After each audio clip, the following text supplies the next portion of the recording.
R$ 50.000 é suficiente, meu senhor. É maior que o sussurro da mulher, audível através da chuva. É maior que vou assoar o seu nariz e também aliviar a sua solidão. Quer ter um caso por apenas esta noite? Eram 2 da manhã, em uma área de descanso de estrada, debaixo de um aguaceiro. Uma mulher com um vestido encharcado, colado ao corpo, bateu na porta do meu caminhão. Meu nome é Pedro Silva. Tenho 58 anos. Sou um velho caminhoneiro que não toca na mão de uma mulher há 5 anos. Uma vida que ninguém se lembra, exceto minha falecida esposa. Mas naquela noite, no momento em que tirei as roupas daquela mulher, vi o inferno tatuado nas suas costas. Apresento a vocês todas as histórias e suas profundidades. Por favor, assinem e deem um like. R$ 50.000. Um encontro que começou com o preço de uma noite levou a uma perseguição de vida ou morte com bandidos e, eventualmente, tivemos que fugir juntos. Um caminhoneiro de 58 anos e uma mulher ferida de 41. Uma paixão proibida e uma fuga pela sobrevivência. Uma história colossal que começa agora. A chuva caía incessantemente. Parecia que havia um buraco no céu. A chuva era tão forte batendo no para-brisa que o meu caminhão de 25 toneladas balançava. Eram 2 da manhã. Em algum lugar na Via Expressa sentido norte, apenas meu caminhão, estacionado num canto da área de descanso exclusiva para caminhoneiros, estava acordado. Eu, Pedro Silva, e a cabine apertada, cheia de fumaça de cigarro e solidão. Peguei um cigarro por hábito e acendi o isqueiro. No brilho da chama, vi as minhas costas da mão, ásperas e enrugadas, a mão de um caminhoneiro que viveu segurando um volante por 32 anos. Para que voltar para casa? Se apenas a foto solitária da minha falecida esposa estará lá para me receber? Desde que a perdi num acidente de trânsito há 5 anos, o caminhão era minha casa e a estrada, minha família. Eu estava prestes a reclinar o assento e diminuir o volume do rádio quando pensei que o meu coração ia saltar pela boca, abafado pelo som da chuva, mas era claramente o som de alguém batendo na porta do passageiro. Quem será a essa hora? Um arrepio percorreu a minha espinha. Agarrei uma chave de roda e olhei de relance no retrovisor. Um relance de relâmpago revelou uma mulher parada ali. Sem guarda-chuva, ela estava completamente molhada pela chuva. A roupa dela indicava que ela era daquele meio. Ela usava apenas um vestido fino e transparente que estava colado ao corpo encharcado. Teria ela uns 40 e poucos anos? O rosto estava pálido, mas os lábios estavam pintados de um vermelho tão intenso que pareciam ter devorado um rato. Parecia uma mulher com uma história de vida. Tossi de leve e baixei a janela o suficiente para caber um dedo. Quem é? Junto com o cheiro da chuva veio o cheiro de perfume barato. Era provocante. Meu senhor. Um dedo branco escorregou pela fresta da janela. A ponta do dedo dela tremia, talvez pelo frio ou por estar a tentar seduzir. Eu perguntei, fingindo ser respeitável, o que está a fazer aqui a esta hora? Aconteceu alguma coisa? A minha pergunta. A mulher olhou em volta e, encostando a boca na janela, sussurrou. Meu senhor, R$ 50.000 é suficiente. O quê? R$ 50.000? Faço tudo o que me pedir. Quer ter um caso rápido? Por um instante, minha cabeça girou. Ela estava a mendigar dinheiro ou queria fazer aquilo no caminhão? Para ser sincero, fiquei em conflito. Minha esposa estava morta, eu estava solitário e estava a chover lá fora. Vendo as curvas dela evidentes através do vestido molhado, engoli em seco. Não faço essas coisas. Fora daqui. Quando tentei fechar a janela, ela agarrou o vidro com a mão molhada apressadamente. Foi aí que vi a sujeira sob as unhas dela e os hematomas roxos que mal se viam no interior do pulso dela. Por favor, não consegui nenhum cliente hoje. 30 mil. Ou pode me dar só um cigarro. O senhor parece ser uma pessoa boa. A voz dela estava molhada pela chuva e soava como um soluço. Aquilo não era uma tentação. Era o desespero de alguém pendurado no precipício, a tentar agarrar qualquer coisa. No momento em que olhei nos olhos dela, uma estranha chama acendeu-se num canto do meu coração de macho velho que não via a sombra de uma mulher há 5 anos. Não consegui discernir se era apenas um desejo animalesco. Mas uma coisa era certa, naquela noite chuvosa, dentro da cabine apertada do caminhão, a sua presença estava a fazer-me falta. Minha mão, paralisada pela emoção, destravou a porta por conta própria. A mulher, como se estivesse à espera, abriu a porta do passageiro e subiu. Com o estrondo da porta a fechar-se, o cheiro da mulher encheu o caminhão imediatamente. O cheiro de água da chuva, de maquilhagem pesada e um cheiro subtil de corpo feminino. Assim que entrou, ela encolheu-se e tremeu. Por baixo da saia fina, as suas coxas brancas estavam ligeiramente visíveis. Liguei o aquecedor e olhei-a de soslaio. De perto, o rosto dela era muito bonito. Parecia ter sofrido, mas tinha uma certa nobreza, eu diria. Obrigada, muito obrigada, meu senhor. Não precisa de agradecer. Disse que 50 mil reais era suficiente, não foi? Quer que seja aqui ou vamos para um lugar mais calmo? Perguntei sem rodeios. Afinal, eu estava a pagar para ter prazer, então por que ser indireto? Mas ela não respondeu. Continuava a olhar para o retrovisor como se estivesse a ser vigiada. Quer que feche a cortina? A mulher perguntou, olhando para mim. Eu apenas balancei a cabeça em silêncio. Com um movimento familiar, ela puxou as cortinas de privacidade, cobrindo o para-brisa e as janelas laterais do caminhão. De repente, o caminhão mergulhou numa escuridão total, isolado do mundo. Apenas o som da chuva batendo parecia a única música a nos envolver. Quer ir para a cabine de dormir de trás?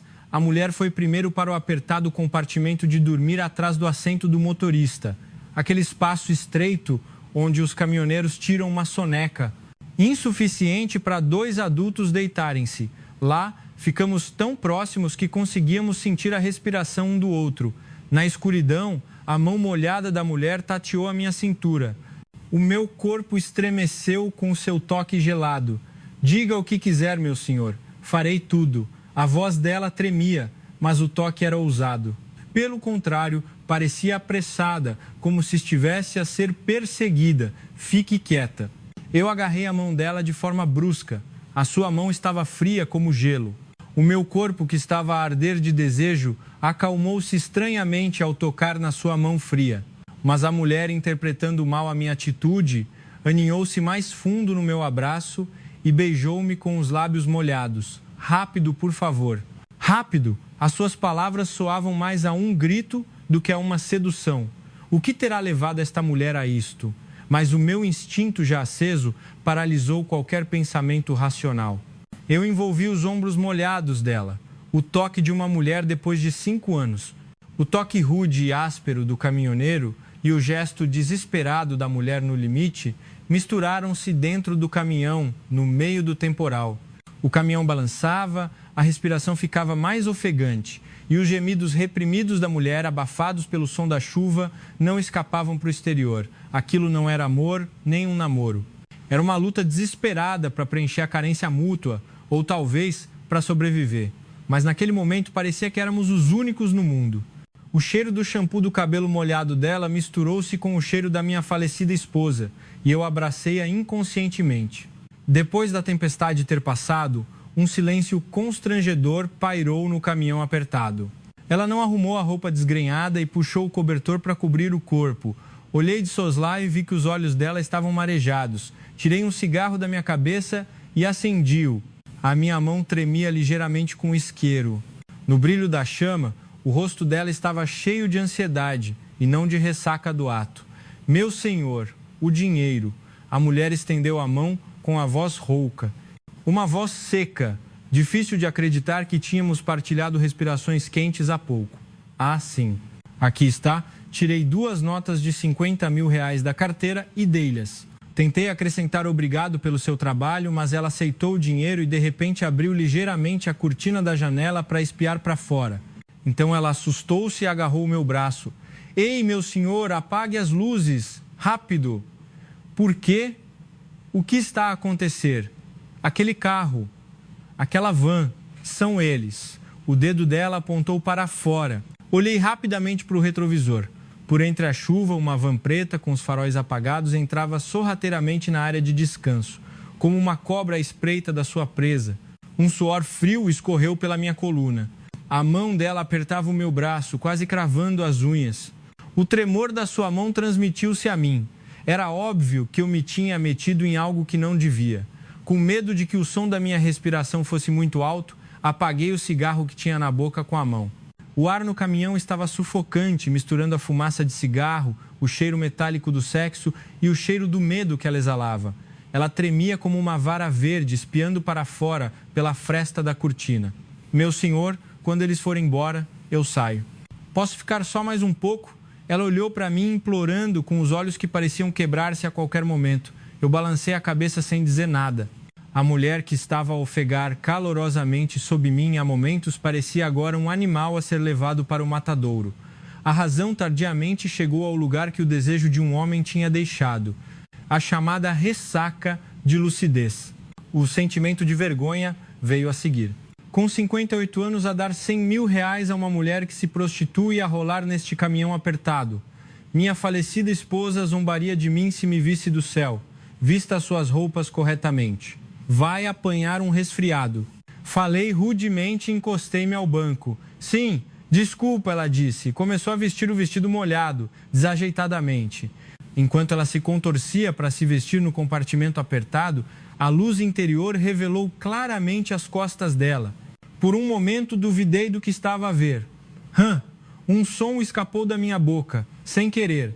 Ela virou-se, assustada. Perdi as palavras e apontei estupidamente para as suas costas. Ei, o que é isso nas suas costas? Nas costas brancas dela, hematomas roxos estavam desenhados como um mapa. Não eram apenas hematomas de quem bateu em algum sítio. Eram vestígios de ter sido pisoteada, espancada e arrastada como um animal por alguém. Havia marcas transversais claras nas omoplatas, provavelmente de um cinto, e até 6 marcas redondas de queimadura de cigarro na cintura. Fiquei nauseado ao ver as feridas abertas, a sangrar ligeiramente.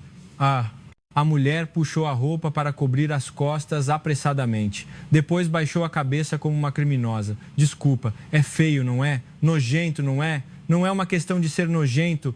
Quem te fez isso é o que estou a perguntar. Que filho da puta te deixou neste estado? A minha voz subiu, sem querer. O corpo que eu tinha desejado há momentos, afinal, estava a gritar de dor. A culpa atingiu o meu coração como uma onda. E eu, sem saber disso, fiquei excitado. Que idiota. Sou humano? Em vez de responder, ela apertou os lábios. Mas lágrimas do tamanho de ovos de galinha caíram e molharam os meus joelhos. Diga-me, não devíamos chamar a polícia? Não, a polícia não. Ela acenou com a mão, horrorizada. Se chamar a polícia, eu morro. Aquele homem disse que mataria toda a gente. Aquele homem, o seu marido, por acaso? Ela acenou com a cabeça, impotente.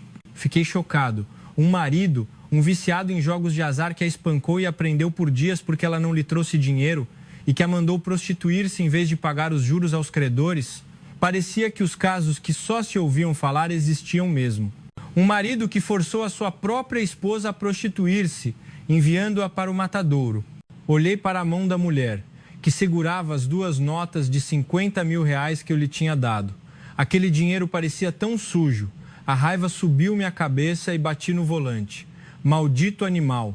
Expressei, aqui saiu um palavrão. Foi então, meu senhor, o carro, estão a sair pessoas do carro. A mulher sufocou um grito e agarrou o meu braço. Olhei no retrovisor e vi 2 homens corpulentos a saírem da van preta com guarda-chuvas. Os bandidos olharam à volta e começaram a caminhar na direção do meu caminhão. O que vamos fazer? Fomos descobertos. Meu senhor, esconda-me, por favor. Se me apanharem, eu morro. Ela agarrou as minhas calças, implorando. Aqueles olhos desesperados, os olhos cheios de terror por trás da maquilhagem pesada. Engoli em seco. Se eu abrisse a porta agora e dissesse leve esta mulher, eu ficaria bem. Por que um velho caminhoneiro se meteria em problemas desnecessariamente? Mas algo continuava a incomodar-me. Aquelas horríveis feridas nas costas dela e o ombro frágil que tremia nos meus braços há momentos. Se eu a mandasse embora, aqueles homens iriam espancá-la como a um cão e arrastá-la, e naquela noite forçá-la iam a deitar-se com outro homem. Pedro Silva, se deixar passar isto hoje, nunca mais dormirá em paz. Pareceu-me ouvir a voz da minha falecida esposa. Ei! Chamei baixo. Sim. Coloque o cinto de segurança. Sim. Segure-se firme. Não tenho intenção de entregar a esses homens. Eu liguei o motor. O enorme motor do meu caminhão de 25 toneladas rugiu como uma fera. Os homens que se aproximavam pararam, assustados com o som. Meu senhor, vou enlouquecer por esta noite. Segure-se firme. Coloquei a marcha e acelerei. O caminhão pesado disparou pela estrada molhada. Vi os homens a gritarem e a correrem a cerca de 100 metros, mas já era tarde. Meu caminhão passou a milímetros da van deles e dirigiu-se para a saída da área de descanso. O caminhão balançou na estrada molhada, juntamente com o grito da mulher, mas eu segurei o volante com força. O suor frio escorria pelas minhas costas, mas o meu coração estava estranhamente quente. É isso! Maldição! Vivi como se estivesse morto por 5 anos, mas esta noite sinto-me vivo. Mas olhei no retrovisor e vi que eles também não eram fáceis. A van preta fez uma inversão de marcha brusca e começou a perseguir-nos. Eles estavam a usar os faróis altos, cegando-nos. Agora era para valer. Uma perseguição de caminhão de 25 toneladas contra uma van na chuva. Desculpe, mas vai tremer um pouco. A partir de agora, vamos correr pela vida. Eu pisei no acelerador até o fundo. As gotas de chuva batiam no para-brisa como balas. Ah! Meu senhor, à frente! À frente! A mulher ao meu lado gritou. Na estrada molhada pela chuva, a van preta colou-se a nós como um cão raivoso a tentar cortar a frente do nosso caminhão. Eram os verdadeiros idiotas. Tentar cortar a frente de um caminhão de 25 toneladas. Eles tinham nervos de aço ou não se importavam com a vida humana. Uma das duas. Segure-se firme, não morda a língua. Eu cerrei os dentes e não girei o volante. Em vez disso, pisei mais fundo no acelerador. O rugido do motor gigante soou como um trovão. Eu estava determinado a mostrar-lhes o que acontece quando se metem com um carro de passeio ou uma van. O para-choques do meu caminhão aproximou-se do para-choques traseiro da van deles, ameaçando engoli-los.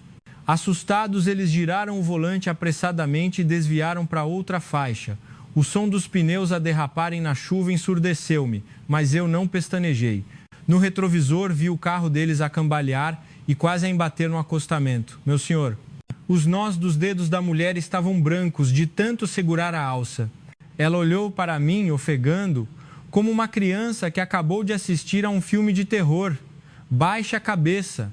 Eles não podem ver o seu rosto. Com a minha ordem, a mulher encolheu-se novamente debaixo do painel.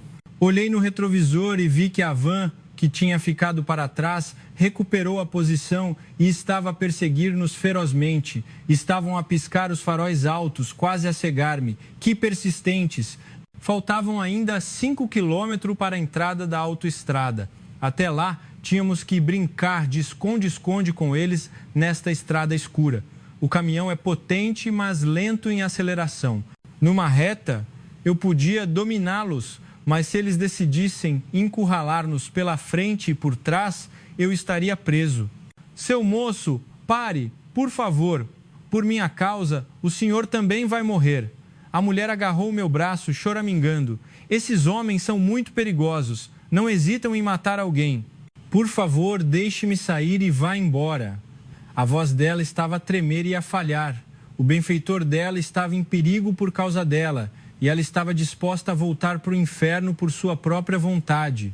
Ao ouvir isso, algo quente subiu pela minha garganta. Ei, cale a boca e fique quieta, gritei, e a mulher calou-se, assustada. Enquanto estiver no meu caminhão, é minha cliente. Não pode sair sem a minha permissão. Além disso, o leite já foi derramado. Eles viram o meu rosto. Acha que me deixariam ir em paz se a deixasse sair? Já estamos no mesmo barco. Eu mudei de marcha bruscamente. Para ser sincero, metade era mentira. Eu poderia ter atirado a mulher para fora, fingido que não tinha visto nada e pedido perdão. Talvez me tivessem deixado viver, mas eu não queria ser tão patético. E, acima de tudo, as costas dela, aquelas feridas horríveis que eu tinha visto há pouco, vinham à minha mente, impedindo-me de pisar no freio. Quanto é a dívida, afinal? E o que faz esse marido? Perguntei, gritando para afastar a atenção. Tinha que falar alto por causa do som da chuva e do motor. A mulher, encolhida, respondeu com uma voz quase inaudível. O meu marido faliu nos negócios e contraiu um empréstimo. O principal era 80 milhões de wons, moeda sul-coreana, mas os juros aumentaram. Depois, ele obrigou-me a assinar um acordo de renúncia corporal em meu nome. Eu suspirei, incrédulo. O marido dela, um desgraçado, estava a forçar a sua esposa a prostituir-se e, não satisfeito, queria vendê-la a uma ilha. Hoje era o dia de apanhar o barco. Estava a caminho do porto de Gunsan e parei numa área de descanso. Disse que ia à casa de banho e fugi. Se me apanharem, eu morro mesmo. O soluço dela misturou-se com o som da chuva, ecoando no caminhão. Apertei o volante com tanta força que as veias dos meus braços saltaram. No compartimento de carga do meu caminhão havia materiais de construção, mas no banco do passageiro estava a mulher mais miserável do mundo. Certo, Pedro Silva, vamos enlouquecer hoje. Não temos nada a perder afinal. Foi então... Com o estrondo, o caminhão balançou. A mulher gritou. O carro deles bateu violentamente na lateral do meu caminhão. Olhei pelo espelho retrovisor e vi que a janela do passageiro estava aberta. Um dos bandidos estava inclinado para fora, agitando um cano de ferro. Pare! Pare, seu filho da puta! O grito deles era audível e nítido, mesmo através da chuva e do vento. A van deles começou a empurrar o meu caminhão para o guarda-corpo. Mesmo um caminhão de 25 toneladas pode perder o equilíbrio com impactos laterais constantes. Além disso, na estrada molhada, corríamos o risco de capotar. O suor escorria da minha testa como água da chuva. Se eu cedesse aqui, seria o fim. Eles estavam a tentar matar-me. Ei, não levante a cabeça de jeito nenhum. Protegi a cabeça da mulher com a minha mão e esperei pelo momento em que o carro dele se aproximasse para bater novamente. Ótimo. Querem morrer, não é? No momento em que se colaram a nós, girei o volante bruscamente na direção deles. Esqueçam a direção defensiva. Isto era uma guerra. Com o estrondo abafado, os pneus pesados do meu caminhão rasparam a porta da van deles. Faíscas voaram e o som de metal a ser arranhado ecoou, arrepiante. Ouvi os gritos dos bandidos do lado de fora. A van, incapaz de suportar o impacto, girou como um peão e bateu no guarda-corpo, parando. Olhei no retrovisor e vi fumaça sair do carro deles. Respirei fundo, ofegante, e olhei para a frente novamente. Meus braços e pernas tremiam, mas senti uma estranha satisfação. Meu senhor, o senhor está bem? A mulher levantou a cabeça timidamente e perguntou. Tirei outro cigarro com as mãos trêmulas e acendi-o. Viu? Eu costumava dirigir caminhões basculantes. Este tipo de miúdo não está no meu nível. Tentei soar confiante, mas a minha voz estava a tremer. A mulher olhou para mim com o rosto coberto de lágrimas. Nos olhos dela, em vez de medo, havia algo como confiança. Vamos para a autoestrada. Vamos fugir em direção a Pyeongchang, para que fique a saber. Eu pisei no acelerador em direção às luzes da praça do pedágio. Agora éramos cúmplices, não apenas um cliente e uma prostituta de 50 mil reais, mas companheiros de armas que tinham sobrevivido juntos a uma situação de vida ou morte. Assim que o caminhão entrou na autoestrada, a chuva acalmou um pouco, mas a tempestade no meu coração parecia ter acabado de começar. A mulher ao meu lado segurava minha manga e não a largava. O calor da sua pequena mão estava a aquecer o caminhão gelado e o meu coração congelado. Aos poucos, depois de entrar na autoestrada, senti as minhas pernas a enfraquecerem. A minha perna direita, que estava a pisar no acelerador, tremia como uma máquina de costura. Verifiquei o retrovisor dezenas de vezes, mas felizmente a van fumegante não nos estava a seguir mais. Mas eu não podia relaxar. Se aqueles idiotas não fossem estúpidos, já teriam ligado para o resto da sua gangue. A mulher ao meu lado ainda estava ofegante.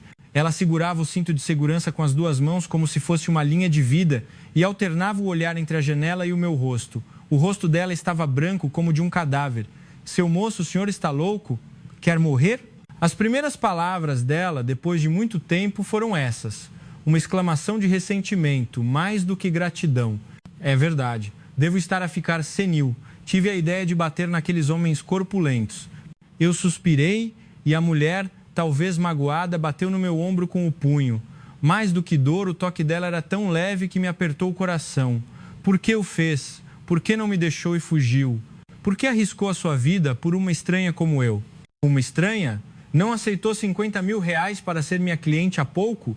e já vimos o que tínhamos que ver. Por que estranha? Fingi ser engraçado, mas ela, sobrecarregada pela tristeza, baixou a cabeça e começou a chorar. O caminhão apertado encheu-se com o choro dela, o som atingiu o meu coração mais forte do que a chuva. Na verdade, eu também estava com medo. Mas lembrei-me da minha esposa, que morreu há 5 anos porque não tínhamos dinheiro para analgésicos. A impotência que senti na época, a culpa por não a ter protegido. Eu não queria que esta mulher fosse arrastada miseravelmente como a minha esposa, mesmo que a nossa ligação fosse de apenas R$50 mil. Não chore, por favor. Eu tirei alguns lenços de papel e atirei-lhes, de forma rude. A mulher fungou e olhou para mim com os olhos marejados. Seu moço, para onde vamos agora? Pode haver polícia na saída do pedágio. Eles podem ter relatado o carro deles como roubado ou algo assim. Polícia? A polícia é o problema. Os bandidos estarão a postos em cada praça do pedágio, é óbvio. Aos meus comentários, os olhos dela tremeram novamente. Então, o que faremos? Não temos para onde ir. Por que diz que não temos para onde ir? Eu, Pedro Silva, sou caminhoneiro há 32 anos. Conheço estradas secretas que nem o GPS mostra. Eu virei o volante, saindo da autoestrada para uma estrada secundária escura. Uma estrada de montanha escura, sem postes de luz. A chuva continuava a cair forte e os limpadores de para-brisa lutavam para limpar o vidro. Onde estamos? Estou com medo. Perto de uma mina abandonada no interior da província de Gangwon. Conheço uma casa abandonada que vi quando transportava a carga por aqui. Nem os fantasmas lá vão. Os bandidos não a encontrarão. Vamos abrigar-nos lá esta noite e sair de manhã. Ao ouvir a palavra casa abandonada, a mulher encolheu os ombros, mas sabia que não tinha escolha e não disse mais nada. Um silêncio pesado voltou a pairar no caminhão. Apenas o som do motor e da chuva provavam que estávamos vivos. Eu estava a tentar tirar um cigarro do meu bolso quando ela de repente ligou o isqueiro e estendeu-o para mim. Fume. As suas mãos estão a tremer, o seu rosto no brilho da chama. Sem maquilhagem, o seu rosto nu parecia muito mais patético e elegante. Tinha 41 anos, mas se não tivesse sofrido tanto, teria a aparência de uma dama, o que a levou a casar-se com um viciado em jogos de azar e a passar por tudo isto? Obrigado. Soltei o fumo do cigarro e olhei para ela de soslaio. A umidade no caminhão aumentou à medida que as roupas dela secavam. O calor da nossa paixão anterior tinha desaparecido, mas em seu lugar sentia-se um sentimento forte de companheirismo. Qual é o seu nome, seu moço? Pedro Silva, um velho caminhoneiro. E o seu? Mi-un. Me chamo Mi-un, nome bonito. Mi-un sorriu fracamente ao meu elogio. O sorriso dela parecia tão solitário. Corremos por mais cerca de 30 minutos. A estrada pavimentada terminou e começamos a andar numa estrada de montanha de terra batida e esburacada. Mi-un gemia sempre que o caminhão tremia. As feridas nas costas deviam estar a doer. Aguente um pouco mais. Quase lá. No fundo da floresta, um velho posto de gasolina abandonado, coberto de videiras, apareceu fracamente na luz do farol. O letreiro tinha caído e as janelas estavam partidas. Era como uma casa assombrada. Mas para nós era um refúgio mais bem-vindo do que um hotel 5 estrelas. Estacionei o caminhão atrás do prédio, num canto invisível do exterior, e desliguei o motor. Quando o ruído parou, o mundo ficou silencioso. Apenas a chuva batia no teto do caminhão. Vamos sair. Temos que entrar, acender uma fogueira e secar as roupas. Senão, vamos morrer de hipotermia. Eu desci primeiro e peguei a caixa de ferramentas, um cobertor de emergência e um kit de primeiros socorros no compartimento de carga. Mi-un estava hesitante, com medo, e não conseguia sair do caminhão. Confie em mim e desça. Pensa que vou comer lá? Ela abriu a porta com cautela ao meu gracejo. Atravessamos a chuva e as janelas partidas e entramos no escritório do posto de gasolina abandonado. Cheiro a mofo e poeira. Liguei a lanterna portátil e limpei o pó de um sofá velho num canto. Sente-se aqui. Mi-un sentou-se no sofá, encolhida. O vestido molhado estava colado ao corpo dela e ela tremia. Os lábios dela estavam azuis e parecia que ia desmaiar a qualquer momento. Tirou. O quê? Mi-un olhou para mim com os olhos arregalados. Pensou que eu ia querer aquilo de novo, naquela situação. Não me interprete mal. Vai ficar doente se continuar com as roupas molhadas. Use isto. por enquanto. Eu atirei-lhe o meu velho casaco de trabalho e o cobertor que tinha trazido do caminhão, e virei as costas. Não vou olhar, troque de roupa rapidamente e deixe-me ver as suas feridas. Acho que vão infectar se não aplicar medicamento. Aos meus comentários ouvi um farfalhar atrás de mim, o som das roupas molhadas arrastarem-se na pele e o som do fecho a descer. Como eu não conseguia ver, a minha audição ficou mais aguçada. Engoli em seco, mas esforcei-me para pensar noutras coisas, e acendi um cigarro. Terminei. Uma voz rouca soou depois de um tempo. Virei-me lentamente. Miun estava sentada, enrolada no cobertor, mas nas suas omoplatas, na linha do seu pescoço e nas suas pernas visíveis por baixo do cobertor, os hematomas horríveis ainda estavam evidentes. Ei, vire as costas. Preciso de ver melhor. Aos meus comentários, Miun estremeceu e apertou o cobertor mais forte. Era óbvio que ela estava a sentir-se envergonhada. Mas eu não recuei. As marcas que mal vi na luz da lanterna não eram algo que eu pudesse ignorar. O senhor não é médico. O que adianta ver? Vão sarar sozinhas. Vão sarar? Não vi que estava a gemer sempre que o caminhão tremia? Sem desculpas. Vire as costas. Eu gritei, fingindo estar zangado, e Miun hesitantemente virou as costas lentamente. Quando o cobertor escorregou e as suas costas nuas foram reveladas, perdi a fala. Tentei segurar o palavrão. Aquilo não era violência, era tortura. Cicatrizes onde a pele tinha sido rasgada e curada por golpes de cinto estavam emaranhadas como minhocas nas suas costas brancas. 7 ou 8 marcas redondas de queimadura de cigarro estavam claramente visíveis ao longo da coluna. Em algumas, o pus ainda escorria porque não tinham sido limpas. Havia até uma marca, talvez de um golpe, com uma garrafa de vidro entre as omoplatas. Isto é um corpo humano? A minha voz estava a tremer. A mulher que vendia o seu corpo por 30 ou 50 mil reais tinha um corpo assim. O marido dela usava o corpo da própria esposa como um saco de boxe. Não doeu? Não gritou com isto? Se gritasse de dor, ele batia mais. Era mais rápido se eu calasse a boca e aguentasse. Miun disse calmamente, mas isso doeu mais no meu coração. A minha mão tremeu ao abrir o kit de primeiros socorros e deixei cair a tampa do tubo de pomada 2 vezes. Fique quieta. Tenho que desinfetar primeiro. Vai doer.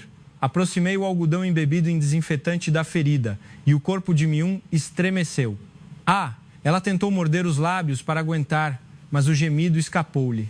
Um som completamente diferente dos gemidos que ouvi quando fizemos amor no caminhão. Era a dor pura. Ao ouvir aquele som, senti a sua dor. Aguente. É perigoso se infectar. Não se envergonhará se ficar com cicatrizes quando a sua filha vir? Eu falei rudemente de propósito, mas apliquei o medicamento com o máximo cuidado. Enquanto os meus dedos rudes e ásperos passavam sobre as feridas dela, os músculos das costas de Miun contraíam e relaxavam com a tensão. Aplicar pomada nas queimaduras de cigarro fez-me lacrimejar. Eu queria ver a cara daquele filho da puta. Se o encontrasse, não seria suficiente passá-lo por baixo das rodas do meu caminhão. Seu moço. Miun chamou. Virada de costas. O quê? Dói? Não. É só que está quente. O que está quente? O desinfetante está frio. A sua mão está quente. É a primeira vez em muito tempo que um homem toca em mim para aplicar medicamento e não para me bater. Ao ouvir aquilo, a minha mão parou no ar enquanto aplicava o medicamento. Uma mulher que apanhava há mais de 10 anos de casamento. A mão de um homem deve ser puro terror para ela. E a mão de um velho caminhoneiro a aplicar medicamento era quente? Que coisa mais tola! Tossi para esconder o meu constrangimento e abri um penso rápido. O tratamento terminou depois de eu colocar o penso nos ombros e na cintura dela. Pronto. Vista-se. Eu estava a guardar os medicamentos, mas Miun virou-se de repente e abraçou a minha cintura em vez de se vestir. Ei, tentei afastá-la, embaraçado, mas os ombros de Miun, com o rosto afundado no meu peito, tremeram. O choro reprimido dela irrompeu. Era diferente do choro no caminhão. Aquele era de tristeza, mas este era de alívio. O tipo de choro que surge quando a tensão se desfaz. O meu velho casaco de trabalho ficou encharcado com as lágrimas dela. Baixei as mãos que estavam erguidas de forma desajeitada e comecei a dar-lhe palmadinhas nas costas, com muito cuidado para não tocar nas feridas que tinha visto. Não chore, acabou. Ninguém mais lhe baterá. Não permitirei. Aquilo era tanto para ela quanto uma promessa para mim. A chuva não dava sinais de parar e o vento frio entrava pelas janelas partidas da casa abandonada. Mas a temperatura dos nossos corpos abraçados era mais quente do que um aquecedor. Estávamos abraçados há muito tempo. No momento em que o choro de Miun cessou, ela levantou a cabeça e olhou para mim com os olhos marejados. Seu moço, estou com fome. Fui apanhado de surpresa pelas suas palavras e ri.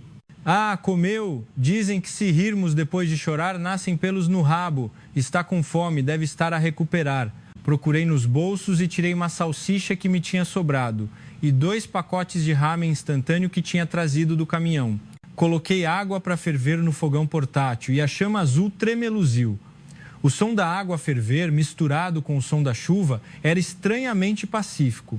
Sentámo-nos lado a lado no sofá velho e partilhamos o ramen. O calor do caldo fez-me sentir a derreter. Tinha um sabor melhor do que qualquer iguaria. É delicioso, tá muito delicioso. Miun riu, bebendo o último gole de caldo. Ela parecia ter a sua idade, finalmente. A minha mão aproximou-se para limpar o caldo de ramen que estava no canto da boca dela. Mas desta vez, ela não se afastou. Fechou os olhos. A sua aparência era tão bonita que, inconscientemente, acariciei-lhe a bochecha com o polegar. Certo, já comemos. Agora, vamos dormir um pouco. Temos que sair de manhã cedo. Deitei-me no sofá e ofereci-lhe um lugar ao meu lado. Vai ser um pouco desconfortável, mas aguente. Darei-lhe o meu braço como travesseiro. Miun não recusou e deitou-se, apoiando-se no meu braço. O seu pequeno corpo encaixou-se perfeitamente no meu abraço. A chuva ainda caía lá fora e em algum lugar na escuridão os bandidos deviam estar à nossa procura. Mas naquele momento eu não temia nada. Adormeci num piscar de olhos. Quanto tempo dormi? O silêncio na casa abandonada foi quebrado por uma vibração. Não era o meu bolso. Miun assustou-se e tirou um telefone dobrável antigo do seu peito. A luz da tela brilhou na escuridão. O rosto de Miun contorceu-se de terror, novamente. É ele. O nome que apareceu no ecrã. Querido, não atenda, desligue. Antes que eu pudesse estender a mão, Miun, assustada, pressionou acidentalmente o botão de atender. E através do altifalante, uma voz que parecia ter vindo do inferno soou. Ei, Miun, onde está agora? Está com aquele idiota, não está? A voz no altifalante era áspera e vil, como metal a ser raspado. O rosto de Miun ficou pálido como o de um cadáver instantaneamente. O seu leve sorriso, que tinha mostrado enquanto bebia o caldo de ramen há momentos, tinha desaparecido. Voltara a ter o olhar de um animal a ser levado para o matadouro. Ei, Miun, não vai responder? Consigo ouvir a sua respiração. A voz do homem ficou mais alta. De repente, ouvi um som de pancada e um grito. Ah, dói. Irmão, desculpa. Miun cobriu a boca com as mãos e tremeu. Não sabia se era encenação ou real, mas o seu marido estava claramente nas mãos dos bandidos. Miun, salve-me. Eles estão a cortar os meus dedos. Se fugir, eu morro. Por favor, volte. Diga àquele caminhoneiro para voltar com o carro. Eles dizem que me perdoarão se voltar agora. Uma voz patética. O homem que queria vender a própria esposa a um bordel estava agora a implorar-lhe para voltar para salvar a sua própria vida. As lágrimas escorreram pelo rosto de Miun. Não, não posso ir. Se for, eu morro. Ei, Miun, é um problema se morrer? Eu é que vou morrer. E não pensa na Sojin? A nossa filha está no dormitório, não está? Eles sabem o endereço da escola dela. Não, não toque na Sojin. Por favor, a nossa filha não tem culpa. Miun gritou, histérica. Ao ouvir o nome da filha, ela ficou louca. Ela agarrou o telefone e começou a implorar, prostrada no chão. Eu vou, não toque na Sojin, por favor. Ao ver aquilo, o meu coração ferveu de raiva. Um homem como aquele para ser marido, um pai como aquele, não consegui mais aguentar e arranquei o telefone da mão de Miun. Seu moço. Miun olhou para mim assustada, mas eu empurrei-a para trás e murmurei no telefone. Alô? Um momento de silêncio do outro lado. Em vez do som do marido a soluçar, ouvi a voz grave de outro homem, o agiota, provavelmente o chefe da gangue. Pela voz, é o senhor caminhoneiro. O senhor só dirige e não conhece as coisas do mundo, não é? Se voltar com o carro agora, perdoo-o. Finja que teve azar por ter se metido nisto. Ele tentou persuadir-me, mas o seu tom continha uma intenção assassina. Eu ri com desdém. Escute, senhor bandido. Se sou apenas um motorista ou alguém que já partiu ossos, terá que descobrir quando nos encontrarmos. Se verificou a matrícula do meu carro, deve saber quem eu sou. O quê? Este velho enlouqueceu? Ouça com atenção. Mi-1 está morta. Ao ouvir as minhas palavras, Mi-1 ao meu lado ofegou. O quê? A mulher que procuram morreu esta noite. Então, nunca mais a procurem. Transmita isso também àquele marido. Se tocarem num fio de cabelo da minha filha, eu entrarei com meu caminhão de 25 toneladas no vosso escritório. Perguntem-se quem perderá mais se tentarmos morrer juntos. Ah, onde está agora? Fique exatamente onde está, seu filho da puta. Ele gritou, mas eu, com desprezo, simplesmente dobrei o telefone ao meio. O som do plástico a partir se ecoou alegremente. Atirei o telefone destruído no chão e pisei-o para ter a certeza. Acabou-se o rastreamento de localização. Seu moço, o que vamos fazer? Eles vão atrás da Soldin. Mi-1 sentou-se no chão, murmurando como se tivesse perdido a cabeça. Eu agarrei os ombros dela com firmeza e levantei-a. Acorde! Eles estão só a ameaçar-nos. Não podem ir à escola agora. E acha que a sua filha estará segura se a apanharem? A vida da sua filha estará bem se a mãe for vendida a um bordel? Ao meu grito, Mi-1 olhou para mim, atordoada. Tem que viver para proteger a sua filha. Eu disse que não deixaria que tocassem nela. Confie em mim. O foco voltou aos olhos de Mi-1. Sim, uma mãe é forte. Para proteger o seu filho tem que ser implacável. Seu moço, obrigada. Muito, muito obrigada. Mi-1 abraçou-me novamente. Mas era diferente de antes. Não era um abraço de medo, mas um abraço de confiança. Eu acariciei as costas dela. Está tudo bem. Acabou. Ninguém mais lhe fará mal. Ficamos abraçados por um longo tempo. Apenas o som da chuva nos envolvia. Mi-1 levantou a cabeça e olhou para mim. A luz da lanterna brilhava nos seus olhos marejados. Seu moço, estou com medo. Tenho medo de ficar sozinha. Uma voz trêmula. Mas o medo não era o único sentimento naquela voz. Está tudo bem. Eu estou aqui. Não é isso, seu moço. Eu. Mi-1 hesitou, mordendo os lábios. Depois, como se tivesse tomado uma decisão, envolveu os braços no meu pescoço. Não quero ficar sozinha esta noite. Quero estar consigo.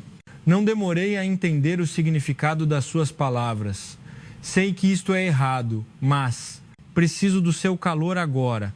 Quero sentir que estou viva. Os lábios dela encontraram os meus. Primeiro com cautela, depois com mais fervor.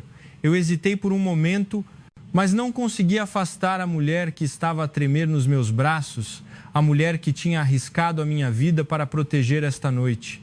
Eu abracei-a com força, no sofá apertado, tornámo-nos um novamente. Mas era diferente de dentro do caminhão. Naquela altura era desejo, mas agora era calor. Naquela altura era uma transação, mas agora era consolo. Mi-1, Pedro, chamando os nomes um do outro, partilhamos os nossos medos.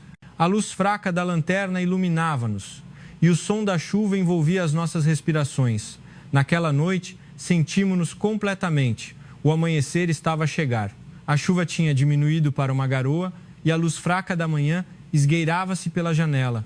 Mi-1 estava a dormir nos meus braços. O seu rosto estava sereno. Eu acariciei o cabelo dela e pensei: isto não é seguro. Os bandidos podem ter rastreado a localização da torre de celular e estarem perto. Temos que sair imediatamente. Mi-1, acorde. Temos que ir. Mi-1 abriu os olhos. Por um momento, ela pareceu confusa sobre onde estava, mas sorriu aliviada ao ver o meu rosto. É de manhã? Sim. Temos que nos apressar. Os bandidos podem chegar. Arrumamos as nossas coisas apressadamente. Entrei no caminhão e liguei o motor. O som do motor parecia alto anormalmente. Segure-se firme. Agora é a verdadeira guerra. Comecei a avançar lentamente na escuridão, sem ligar os faróis. Quando saímos da floresta e chegamos à estrada secundária, vi luzes vermelhas intermitentes ao longe, na intersecção. Ô, seu moço, não é a polícia? Mion gritou, parecendo aliviada, mas eu cerrei os olhos. Polícia? Não podia haver um posto de controle policial numa estrada secundária isolada, a esta hora da manhã. Além disso, as roupas dos homens que agitavam as luzes não eram uniformes policiais, homens de capas de chuva pretas, e 2 vans estacionadas atrás deles. Não é a polícia, são eles. Os bandidos estavam a guardar a estrada, tinham bloqueado todas as estradas, tanto a que ia para a Praça do Pedágio quanto a que saía para a estrada secundária, montar uma armadilha. Não, Mion cobriu a boca com as mãos. Uma situação impossível. Não podíamos voltar nem avançar. O meu coração começou a bater forte. Eram muitos para eu tentar passar. Se tivessem colocado pregos ou algo assim para furar os pneus, estaríamos presos. Não haverá maneira, a minha mente estava a correr. Foi então que vi o rádio de comunicação no painel. O rádio que os caminhoneiros usam para partilhar informações de trânsito e controlo. Peguei o rádio com a mão trêmula. Haverá colegas acordados a esta hora? Ou algum caminhão a passar por perto? Era quase um tiro no escuro, mas a única esperança estava nos meus colegas da estrada. Canal 14. Situação de emergência. Situação de emergência. Aqui é a estrada secundária número 38, na direção de Pyeongchang, a 3 quilômetros. Bandidos estão a ameaçar a nossa família. Eu engoli em seco e pressionei o botão de transmissão. Colegas mais velhos por perto, ajudem-me, por favor. Apenas o som da chuva ecoava no rádio. Por favor, que alguém ouça. Por favor. Foi então. O quê? Bandidos? Quem se atreve a mexer com caminhoneiros? Uma voz forte soou no rádio. Fiquei tão aliviado que quase chorei. Agarre o microfone apressadamente. Aqui é o caminhão individual 6.772. Estamos na intersecção da estrada secundária 38. Há 2 vans e cerca de 10 bandidos a bloquear a estrada. Tem uma mulher comigo que está em apuros. Eles estão a tentar apanhá-la, mas estou sozinho. Por favor, ajudem-me. A minha voz estava a tremer. Não tinha vergonha. Implorei por ajuda. Então houve um breve silêncio no rádio, seguido por um murmúrio e várias vozes a irromperem. Estrada secundária 38, acabei de sair do pedágio. Chego em 5 minutos. Aguente! Ei, todos no canal 14. Os bandidos estão a tentar cortar a nossa fonte de sustento. Vamos deixar passar? Carros por perto, juntem-se a nós. Estou a descer com meu caminhão basculante. Vamos atropelá-los. As respostas começaram a chegar, uma após a outra. Os hienas da estrada. Eram homens rudes que costumavam brigar e insultar-se por causa dos lugares, mas que se uniam sem hesitar quando um dos seus era atacado. Ouviu? É só aguentar um pouco. A nossa gente está a chegar. Eu acalmei Mion e reduzi a velocidade. A barricada deles estava à nossa frente. 2 vans estacionadas em forma de leque e homens de capas de chuva pretas armados com canos de ferro. Parei o caminhão bem na frente deles. Eles correram como abelhas e começaram a bater e a chutar a porta do caminhão. Ei, desça! Desça, seu filho da puta! Abra a porta antes que quebremos a janela. Bam, bam! Um impacto tão forte que parecia que o vidro da janela do motorista ia estilhaçar-se. Mion gritou e escondeu o rosto na minha cintura. Olhei para fora e vi o chefe da gangue, com quem tinha falado ao telefone, a sorrir cruelmente e a apontar para o para-brisa com um taco de beisebol. Devia pensar que tinha a vitória na mão. Ei, seu moço, pare de resistir e desça. Quer partir os ossos? Em vez de baixar a janela, acendi um cigarro à vista dele. E soprei o fumo na direção dele, sorrindo com desprezo. A expressão dele distorceu-se. Este velho idiota. No momento em que ele levantou o taco para bater no vidro, bum! Um som estrondoso rasgou a escuridão atrás de nós. Não era o som de buzina de um carro de passeio. Era o som forte e gigante da buzina de ar de um grande caminhão. O quê? Os bandidos viraram-se, assustados. E naquele momento a estrada secundária escura ficou tão clara quanto o dia. Dezenas de faróis altos acenderam-se ao mesmo tempo na pista oposta e na entrada da estrada secundária atrás de nós, como os olhos de monstros gigantes. Silhuetas enormes surgiram através da chuva. Caminhões de 25 toneladas, caminhões basculantes, reboques. Os irmãos grandes estavam a chegar enfileirados. 6.772, o seu irmão chegou. Baixe a cabeça. Uma voz retumbante rompeu do rádio. O chão tremeu. Dezenas de caminhões avançavam em direção às vans dos bandidos. A ameaça parecia a de uma coluna de tanques a avançar. Os rostos dos bandidos ficaram pálidos. Tacos de beisebol e canos de ferro não eram mais do que palitos de dente contra aquelas massas de aço de 25 toneladas. Ah, fujam! O chefe da gangue gritou e recuou. As vans que bloqueavam a estrada pareciam papel diante da força dos caminhões. Um caminhão basculante na frente não diminuiu a velocidade e empurrou o para-choques da van deles diretamente. O som de metal a ser esmagado. Se não saírem, vamos passar por cima. Um grito retumbante ecoou no altifalante. Os bandidos ficaram aterrorizados e fugiram para o mato, cada um para seu lado. Pensavam que as pessoas eram fáceis, mas não conheciam o medo das máquinas. Num instante, o cerco foi rompido. 6.772. O caminho está livre. Acelere. Com o sinal do rádio, os caminhões alinhados dos dois lados acenderam os piscas de emergência e abriram caminho. Era como um desfile de caminhões no meio da chuva, a abrir o caminho para um general vitorioso. Irmãos, obrigada. Eu acelerei, chorando. O caminhão passou com o rugido do motor. Ao passar, os meus colegas motoristas baixaram as janelas, acenaram ou levantaram o polegar. O som de buzinas de apoio abafou o som da chuva. O meu coração estava a explodir de emoção. Mi-1, ao meu lado, estava de boca aberta com aquela cena inacreditável. Seu moço, todas estas pessoas vieram ajudar-nos? Sim, isto é a família da estrada. Não importa o quão poderosos os bandidos sejam, eles não conseguem mexer com o sustento das pessoas honestas que trabalham. Gritei, limpando as lágrimas. As vans deles estavam amassadas e atoladas na vala e os bandidos de capas de chuva estavam a rastejar na lama a olhar para a traseira do nosso caminhão. Foi um alívio. Uma sensação de tirar um peso de 32 anos das minhas costas. Saímos do cerco deles e chegamos a uma estrada costeira desimpedida. Olhei para as luzes dos caminhões a distanciarem-se no retrovisor e senti um nó na garganta. Pessoas que eu não conhecia o nome nem o rosto tinham vindo ajudar, confiando apenas na minha voz no rádio. Mi-1 começou a soluçar novamente, com a emoção, mas desta vez não eram lágrimas de medo, eram lágrimas de alívio e gratidão. Acabou, acabou. Eles não nos seguirão mais. Eu agarrei o volante com uma mão e a mão trêmula de Mi-1 com a outra. A sua mão ainda estava fria, mas o calor da minha mão estava a ser transmitido. O sol estava a nascer. A luz azulada do amanhecer esgueirava-se por entre as nuvens de chuva. A chuva tinha diminuído para uma garoa e o cheiro do mar entrava pela janela. Mi-1 gosta do mar? Mi-1 limpou as lágrimas e acenou com a cabeça a minha pergunta. Sim, gosto. Mas não me lembro da última vez que fui. Ótimo.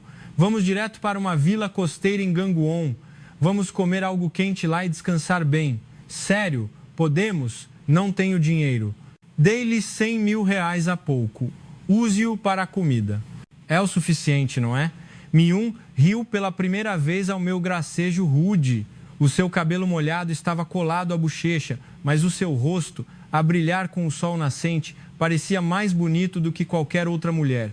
Mas depois de dirigir por um tempo, Mi-1 de repente disse, soluçando, seu moço, estou preocupada com a Sojin, minha filha. Eles realmente a deixarão em paz? O meu coração afundou. É verdade, ainda não tinha acabado. A filha de Mi-1, Sojin, de 20 anos, ainda estava em perigo. Aqueles bandidos malvados podiam tentar vingar-se, mexendo com a filha de Mi-1. Sojin, de 20 anos, uma criança inocente no dormitório. Não, isso não pode acontecer. Onde é a escola da sua filha? Chungcheon, a Universidade de Chungcheon, certo. Vamos para lá agora mesmo. Girei o volante na direção de Chungcheon, mas, seu moço, o que faremos se formos lá? E se eles nos seguirem? Temos que ligar para a polícia antes disso. Aos meus comentários, Mi-1 agitou as mãos, assustada. Não, não pode ser a polícia. O meu marido disse que se chamasse a polícia a ele. Mi-1, gritei, e ela calou-se. Tudo o que a ameaçaram até agora são mentiras. Se eles realmente tocarem na sua filha, será um sequestro e um crime. Eles não são estúpidos a esse ponto. Mas, e se? Não há e se. Seremos nós a atacar primeiro, agora mesmo. Tirei o meu celular do porta-luvas e disquei 190. Polícia, quero reportar uma ameaça e violência com um veículo por agiotas na estrada secundária 38 em Gangwon. A vítima está comigo. Os criminosos estão em 2 vans pretas. Qual é o seu nome, denunciante? Pedro Silva, sou caminhoneiro. A minha câmera de bordo gravou tudo, como eles bateram no meu caminhão e me ameaçaram. E quando pedi ajuda no canal 14, mais de 20 caminhoneiros por perto testemunharam. Certo. Recebemos a sua denúncia. Onde está agora? Eu expliquei a nossa localização atual e a situação de Mi-1 em detalhes. A violência do marido, a ameaça dos agiotas, a coerção à prostituição. E acrescentei mais uma coisa. A filha da vítima está no dormitório da Universidade de Chuncheon e os criminosos a ameaçaram. Por favor, liguem para a escola, por precaução. Certo, tomaremos providências imediatamente. Depois de desligar o telefone, Mi-1 olhou para mim com o rosto coberto de lágrimas. Seu moço, é só o começo. Pegue o rádio, eu dei o rádio a Mi-1 e liguei o canal 14. Canal 14, colegas mais velhos, aqui é o 6.772 novamente. Agradeço mais uma vez, mas tenho mais um pedido. Os que gravaram vídeos na câmara de bordo na estrada secundária 38 podem cooperar com a investigação policial? Houve um breve silêncio e depois, claro. A minha câmera gravou claramente eles agitarem o taco. Devo ir à esquadra agora? Eu também gravei tudo. As matrículas dos carros deles estão claras. Não se preocupe, irmão. Somos todas testemunhas. Sou o chefe do sindicato dos caminhoneiros. Vamos agir em conjunto, irmão. Vamos arrancar as raízes deles. O apoio veio do rádio. Eu senti um nó na garganta. Obrigado. Muito obrigado, irmãos. Mi-1 estava a chorar silenciosamente, agarrada ao rádio. Chegamos a Chuncheon depois de 1h30 de viagem. 2 viaturas policiais já estavam à espera na frente do portão da escola. É o senhor Pedro Silva, que denunciou Sim Su-yu. A vítima também está aqui. Vamos protegê-la em segurança. Já verificamos a sua filha. A polícia está à espera no dormitório. Sério? Mi-1 perguntou com os olhos arregalados. Sim. A sua filha está bem? Os criminosos não conseguiram chegar a Chuncheon. A polícia de Gangwon está a fazer prisões em massa agora. Ao ouvir as palavras do polícia, Mi-1 caiu no chão e chorou, olhando para o céu. Eram lágrimas de alívio. O som do terror que a tinha oprimido por 5 anos a irromper. Eu abracei os ombros dela com força. Está tudo bem. Acabou. Filha, posso ver a minha filha? Claro que sim. Vamos vê-la agora mesmo. Fomos para o dormitório guiados pela polícia. A porta abriu-se e uma jovem correu. Mãe, Suojin. Mãe e filha abraçaram-se e choraram. Eu assisti a cena de longe. O meu coração aqueceu. Suojin virou-se para mim, chorando. O senhor salvou a minha mãe, não foi? Obrigada. Muito, muito obrigada. A jovem de 20 anos curvou-se a 90 graus para mim. Eu acenei com a mão. Sem jeito. Não, não é nada. É o que se deve fazer. A minha mãe contou-me tudo. Se não fosse pelo senhor, a minha mãe. Suojin não conseguiu continuar e soluçou novamente. Mi-1 aproximou-se e pegou o meu braço. Seu moço, muito obrigada por me salvar. Pare com isso. É embaraçoso. Eu cocei a nuca, envergonhado. A investigação policial começou naquele dia. 20 voltídeos de câmaras de bordo apresentados pelos caminhoneiros. A minha câmara de bordo e o testemunho de Mi-1. As provas eram abundantes. Os agiotas foram todos presos e o marido de Mi-1 também foi acusado de agressão e coerção. Tudo tinha acabado. O sol estava a pôr-se. Mi-1 e Suojin despediram-se de mim na frente da esquadra. Seu moço, para onde vai agora? Mi-1 perguntou com os olhos marejados. Olhei para o céu. Bem, terei que vender o caminhão. Não sei o que farei agora. Seu moço, Mi-1 pegou a minha mão. Fique comigo. Não consigo viver sozinha. Sinto que não consigo viver sem o senhor. Nós 3, com a Suojin. Suojin também acenou com a cabeça. Eu também quero. Gostaria que o senhor fosse o meu pai. Meu coração palpitou. Pela primeira vez em 58 anos, alguém me pedia para ser família. Mi-1, Eu sou apenas um velho caminhoneiro. Não tenho nada. Não importa. Eu gosto do senhor. Senti-me amada pela primeira vez. Miun enterrou o rosto no meu peito. Eu abracei-a com as mãos trêmulas. Então vamos viver juntos. Nós três. Sojin abraçou-nos aos dois. O pôr do sol iluminava-nos. O momento em que uma relação que começou com 50 mil reais se transformou em família. O tempo voa. Parece que foi ontem que fugimos através da chuva torrencial naquela noite. Já se passaram 2 anos. O som tranquilo dos pardais acorda-me. Saí do quarto a estalar a minha cintura dorida. O cheiro refrescante da montanha atinge o meu nariz. Em vez do cheiro acre a gasóleo do caminhão que senti por 32 anos, este cheiro fresco e revigorante da montanha tornou-se o meu cotidiano. Seu moço acordou. Miun, que estava a colher alface na horta, cumprimentou-me com um sorriso radiante. Sem maquilhagem, com o cabelo preso e umas calças de algodão com padrões florais. Era difícil acreditar que aquela era a mulher de maquilhagem pesada e vestido molhado que conheci pela primeira vez. Ou talvez esta fosse a verdadeira face da mulher chamada Miun. Ah, sim, atrasado hoje. A minha cintura está a doer. Eu disse para não levantar coisas pesadas. Por que carregou lenha sozinho ontem? Miun ralhou comigo, mas eu não desgostava do som. Na verdade, às vezes provoco-a de propósito para ouvi-la ralhar. Nós estabelecemos-nos desde aquele dia. Vendemos o caminhão, tiramos a matrícula e o entregamos para a sucata, com medo de sermos rastreados. Com o dinheiro e as minhas economias de reforma, abrimos uma pequena pensão na montanha de Gangon. O nome é Casa da Montanha da Miun. É cafonado, mas Miun insistiu em usar o nome dela. Lembrei-me daquela noite.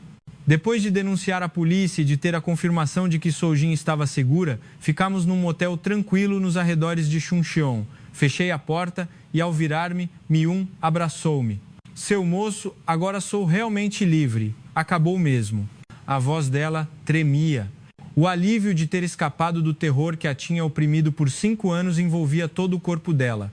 Ninguém me baterá mais. Ninguém me arrastará. Sim, agora é livre. Seu moço, esta noite eu quero realmente por minha própria vontade. Não porque alguém me ordenou, nem por dinheiro. É de coração. Não eram necessárias mais palavras.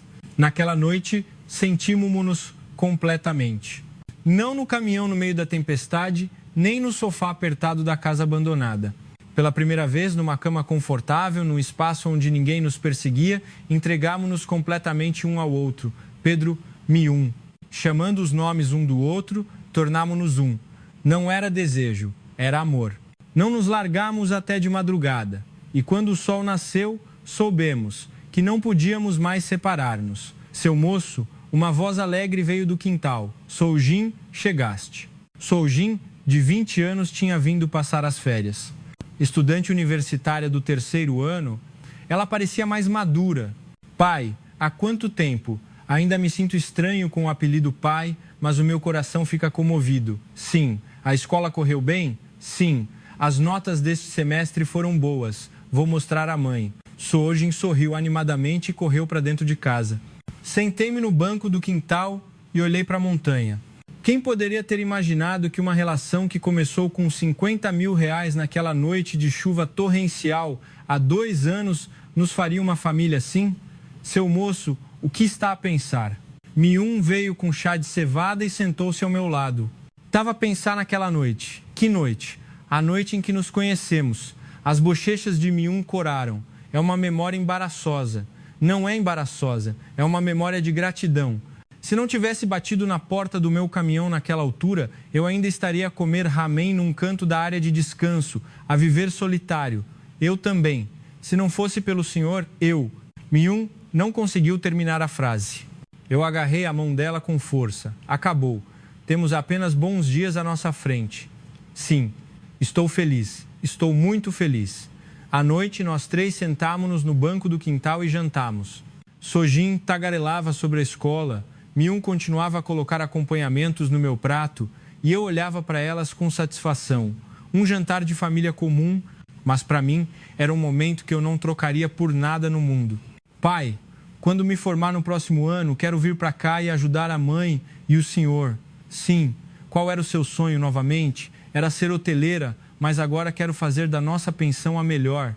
Os olhos de sua Jenbrel Haram. Mi-un segurou a minha mão com firmeza. Debaixo de um céu estrelado, conversamos por muito tempo. 50 mil reais. Para alguns, era o preço de uma bebida. Para outros, o preço de uma noite. Mas para mim, naquela noite, aqueles 50 mil reais foram o bilhete de entrada que mudou o destino de duas pessoas que se encontraram num beco sem saída da vida. A chuva parou. E o longo período de chuvas na minha vida também terminou. Agora só temos dias quentes de primavera à nossa frente. Certo, a história de hoje termina aqui. Um encontro que começou com 50 mil reais às 2 da manhã, no meio de um aguaceiro, levou a uma fuga de vida ou morte e, finalmente, criou o milagre do amor e da família. A vida é realmente um mistério. No momento em que pensamos que é o fim, um novo começo espera-nos. E a pior relação pode transformar-se na melhor.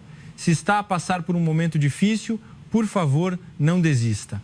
Se estiver a chover, abrigue-se por um momento.